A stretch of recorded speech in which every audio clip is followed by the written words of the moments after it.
بسم الله الرحمن الرحيم بسم الله الرحمن الرحيم بسم الله الرحمن الرحيم waxaan u malaynayaa ninka halka ka hadlaya waad garan doontaan cali cilmi warsame cali maraykan waxaan salaamayaa reer khaatumo oo dhan wixii ka baxay kuma jiraan wixii ka baxay khaatumo ee Soomaaliland noqday kuma jiraan waxaan ka yaabay waan aad iyo aad u yaabanahay odaygu inuu soo wato waan ogaayay inuu sidaa u waaranayo cali khaliif maan ogeyn cali khaliif reer khaatumo dembi buu ka galay ummadda Soomaaliyeedna dembi buu ka galay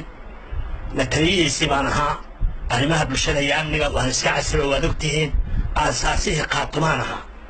aasaasihii USB baan ahaa aasaasihii Puntland baan ahaa markay Puntland si noqotayna SSC la sameeyeen SSC baan aasaasa u ahaa khaatumaan u ahaa haddeer macaayadaha maqlayaa leeyahay Puntland buu u galay أنا مدحوينه اسمه المعرض مدحوينه كثيرين اسمه المعرض كلنا ما نقول لكن لو حاولوا عن ترشاق وقل لها إن المشارتين كان يساعدون يعني هذا أنا تركنا هاي نقراوه ساوا عن سيد على خليفة وحضارك واحد ماي وحوي على خليفة وان كيالي وهو شيء ووالي هاي مدام سديت تلوا شيء ها أنا وحضارك يعني دينتي وش أنت خبحي ما كل يبوه ده على غبطه والمشارتين كان يوحك وحد دون يبهي هذه وهو على إسناعه بوه ده على غبطه مرحبا علينا Soomaaliland waa muqadis waxa weeye waxa wixii ka raaliya ku raacsanina waa xaraan waxa weeye isaguna waxaan uga tagay meesha waalidiisa iyo wareerkiisa 8 jir buu noqday iyo 5 buu jilaabaan u maraynayaa wax cidda wuxuu disatay markii hore ka waalay kamid baan ragii wuxuu diray ragii xabadiisa ka beegayay baan ahaa ragii kalsoonida siiyay baan ahaa waan la shaqayn kari waayay waan arkay cali khaliif maalintii uu yimid taleex dalka degmada la sameeyay baa la haystay oo ku celinaya degmada la sameeyay la haystay maanta dalka oo dhan baa la haystaa xitaa magaaladii garaadku deganaa ee saaxdheer buu ciidan geeyay sida uu sagaraadku u soo degin oo uu iman dalka ayuu ciidan geeyay laakiin ciidan baa dul jooga ciidanku waxaan heshiis ku nahay inuu ka baxo haddii ay nabad ka dhalato annaga iyo qolada khayraadka inuu baxo hadduu bixi waayana waxa xiga waa loogi waa laga warhayaa waxa weeye laba hal baa loo sameeyay khaatumo dib u heshiisiin iyo xoreyntiina isagaa dalkiiba wada qabtay oo haddii badan hadduu leeyahay buuhoodle ha la qabto kuwa buuhoodle eeganaya ka saari waaye buuhoodle ee marba uu ku soo noqonayo baa dhaadhaama cali khaliif qabiil maaha cali khaliif waa nin tigay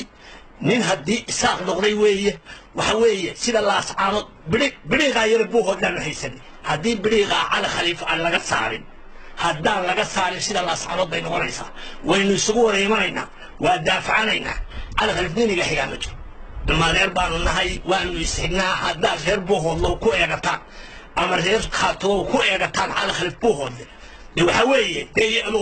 waa inoo dhammaatay bidhiiqaasaynu haysanay bidhiiqina cali wuxuu doonayaa inuu damiyo waxaan idiin sheegayaa dib u heshiisiin iyo xoreyn baa loo sameeyey khaatumo dib u heshiisiintiina qofba meel maalintii taleex la isugu yimid 50 kun oo qof baa isugu yimid maantana 5 qof baa dhulbaantii isma haysato oo reer khaatume isma haysato cali baa sidaa ka dhigay dembigana waxbaaba ku leeyahay intaasaan daba socday inaan hore u sheegayahay inaan haddii badan kadib hore uga soo laakiin waa ka soo horjeestay waa laga warhayaa qayladoon baan imikana ahay shil hal la isugu yimaado garaadsaana waan salaamayaa iyo ismara kalaba war waxaad samayseen ba samaysee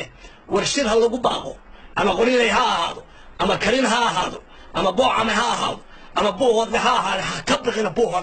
buuhoodle ha ka bixina buuhoodle awalna rag baa naga dhintay fara badan oo camuudda ka badan cali baa magtooda lagu leeyahay raggii wixii dhintay cali baa lagu leeyahay dawladdu markay burburtay burcayimi raggii Soomaaliland wax ka sameeyay buu ahaa uu noo dhuntay cali aad iyo aad buu noogu dhuntay laakiin dib uusan noogu dhuuman doonin isagana waxaan leenahay naga ambaba waad waalatay naga ambaba waad weynaatay naga ambaba waxa weeye sibaad noqotay naga ambaba qabiilkii baad ka tagto qabiil kale noqotay naga ambaba ilaahay ha ku nabadgeliyo naga ambaba waan salaamayaa reer khaatumo waxaan kaga baxayaa shir degdeg in la isugu yimaado